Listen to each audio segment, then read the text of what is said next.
আমরা মানবিকভাবেই এতে সামিল হয়েছি। রেসিজম, চাট্টাভিমান এগুলি আধুনিক গণতন্ত্র মানায় না। এটা মানবিকতার পরিপন্থী। যে কোনো প্রদেশেরই যে কোনো মানুষ যে কোনো জায়গায় যেতে পারে, এটা সাংবিধানিক অধিকার। কিন্তু দুর্ভাগ্যের বিষয়, কিছু কিছু মানুষ কি পশুর মধ্যে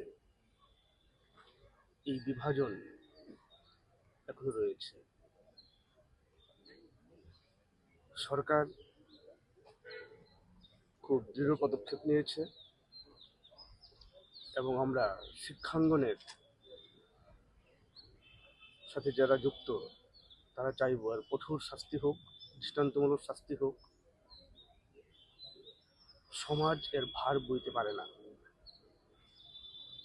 একজন শিক্ষক হিসেবে যখন ছাত্রের প্রয়াতের ছবিতে আমরা ফুল দিই, তখন আমাদের হৃদয় ভেঙে যায়। আজকে যারা এই প্রতিবাদ আন্দোলনের দৃঢ় প্রতিবাদের আন্দোলনে ডাক দিয়েছে, আমি তাদের ধন্যবাদ জানাই। একজন ছাত্রের মৃত্যু শুধু নর্থ ইস্ট নয়, আমি বললাম না যে কাশ্মীর থেকে কন্যাকুমারিকা, নর্থ টু সাউথ, কোনো ছাত্রই কোনো মানুষই এইভাবে শিকার হতে পারে না। সরকার কঠোর পদক্ষেপ নিয়েছে, আরও কঠোর পদক্ষেপ নিয়ে দৃষ্টান্তমূলক ব্যবস্থা নিয়ে, এটি আমাদের দাবি।